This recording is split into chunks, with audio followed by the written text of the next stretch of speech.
এখনকার যে ড্রয়িংটা আমরা দেখতে চাচ্ছি সেটাতে দেখা যাচ্ছে এই সুইচ বোর্ড থেকে টিউবলাইট লাইন আসলো। ওকে, ইটস গুড। বাট এই সুইচ বোর্ড থেকে যে টিউবলাইট আসলো, টিউবলাইট থেকে আবার উঠে সিলিং এ যাবে না। সুইচ বোর্ড থেকে এই শ্যান্ডেলিয়ারে সরাসরি আসতে হবে। হ্যাঁ, তারপর এখান থেকে যাবে এই ফ্যানে, তারপর যাবে এই ব্র্যাকেট লাইট। ওকে, তো এখানে নাম্বারিং গুলো উল্টা হয়ে গেছে। এখানে দেখা যাচ্ছে 4 জোড়া কেবল এখানে, তারপরে এখানে 3 জোড়া কেবল, এখানে 2 জোড়া কেবল, এখানে 1 জোড়া কেবল। It's not like that. এখানে 1 জোড়া কেবল দিয়ে হয়ে যাচ্ছে। এইখান থেকে আমরা যখন আসবো, সুইচবোর্ড থেকে যখন শ্যান্ডেলিয়ারে সরাসরি কানেকশন আসবে, তখন আমাদের হবে C3, এখান থেকে যাবে C2 মানে 2 জোড়া কেবল, ওখান থেকে যাবে C1 মানে 1 জোড়া কেবল। নাম্বারিং গুলো উল্টা হয়ে যাচ্ছে। এখান থেকে যাবে 2 জোড়া কেবল, 1 জোড়া এখানে শেষ হয়ে যাবে, আবার বাকি 1 জোড়া ওখানে যাবে C1। হ্যাঁ, C2 হবে এটা, C1 এটা। তেমনি ভাবে এখানে টিউবলাইটে আসলো, এটা তারপরে ব্র্যাকেটে যাবে না। টিউবলাইটে সেটা ওয়াল দিয়ে এখানেই শেষ। ব্র্যাকেট লাইটে সরাসরি যাবে এখান থেকে সুইচবোর্ড থেকে। এগেইন সুইচবোর্ড থেকে আমাদের সিলিং ফ্যানে যাবে, তারপর ব্র্যাকেট লাইট যাবে। ওকে, এখানেও ঠিক তাই। সুইচবোর্ড থেকে উল্টা চলে এসছে, উল্টা আসবে না।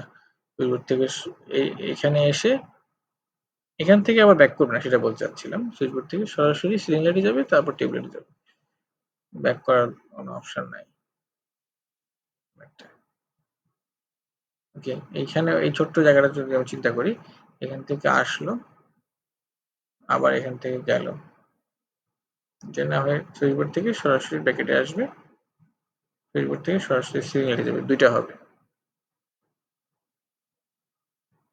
ওকে, এখানে এই সুইচবোর্ড থেকে এই ব্র্যাকেট লাইট খুব কাছে, সরাসরি চলে আসবে ছোট্ট একটা, আরেকটা যাবে হচ্ছে সিলিং লাইটে।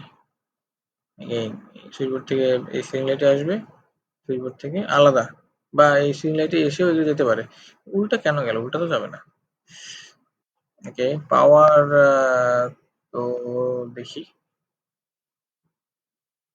হ্যাঁ, ইটস গুড যে প্রত্যেকটা পাওয়ার পয়েন্ট একটা কন্ডুইটে গেছে, আরেকটাতে সুইচ বোর্ড গুলা গেছে। এটা ফিলোসফি গুড। এইখানে এসে সুইচ বোর্ড থেকে একটাই তো জোড়া কেবল, আমরা তো ভিন্ন কেবল ইউজ করছি না আসলে মনে হচ্ছে। যদি এখান থেকে আসলো C6, আবার এখান থেকে C7 কেন? এইটা আসলে এখান থেকে এইচডিবি থেকেই আসলে ভালো। এই দুইটার জন্য একটা, এই সুইচ বোর্ড এবং এই সুইচ বোর্ডের জন্য আমাদের একটা কেবল আমরা ইউজ করব, এখানেই শেষ। এটা আর দরকার নাই। এইচডিবি থেকে আবার এইখানে আসবো প্রথমে, তারপর এখানে এসে তারপর এখান থেকে ওখানে যাব, তারপরে এই সুইচ বোর্ডে যাব।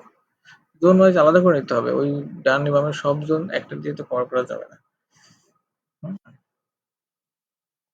তারপর যদি আমরা পাওয়ারের কথা চিন্তা করি,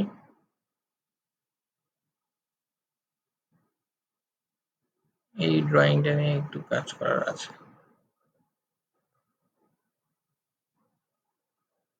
ওকে, কমিউনিকেশন যদি আমরা দেখি, কেন দুইটা কেন? এখানে টিভিতে আসলো, টিভি থেকে তো এখানে আসতে পারে, তো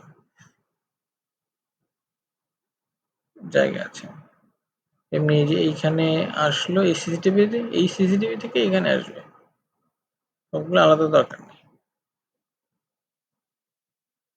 নেক্সট আমরা আরেকটা ড্রয়িং পাচ্ছি। যদি এখানে বলি তাহলে এই সুইচবোর্ড থেকে এখানে এসছে, তারপরে এখানে গেছে। এখান থেকে ব্যাক করাটা খুব একটা ফিজিবল না হয়। এই সুইচবোর্ড থেকে সরাসরি ব্যাকেটে চলে আসবে সরাসরি, অথবা এত কাছাকাছি যেহেতু এই সুইচবোর্ড থেকে ওই ব্যাকেট লাইটটা করতে পারে, সমস্যা নাই। তবে সিলিং ফ্যানে এসে আবার ঘুরে যাবে না। এমনিতে বাকিগুলো মোটামুটি ঠিক আছে। পাওয়ার কন্ডুইটও মোটামুটি ভালোই মনে হয়েছে আমার।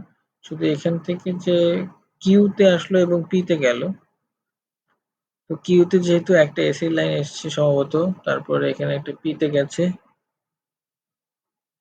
সেক্ষেত্রে দুইটাই একই কন্ডুইট দিয়ে আসতে পারবে। C11, C6 দিয়ে আমরা একটা কন্ডুইট দিতে পারবো। একটা কন্ডুইট দিয়ে 2 জোড়া কেবলই চলে আসলো, C11 আসলো, C6 আসলো, এখানে C11টা এখানে কাজে লেগে গেল আর C6টা এখান থেকে এখানে চলে আসলো। হ্যাঁ, আর হচ্ছে এই ড্রয়িংটা বোঝা যাচ্ছে না, স্ট্রেট লাইনের ড্রয়িং রিড করা খুব মুশকিল, কার্ভের মাধ্যমে দিতে হবে। তো এই ড্রয়িং এর পাওয়ার লেআউটে একটু ভুলভ্রান্তি আছে। C7 থেকে C6 হচ্ছে, আবার সেটা C7 হয়ে যাচ্ছে, এটা ভেরি ইন্টারেস্টিং।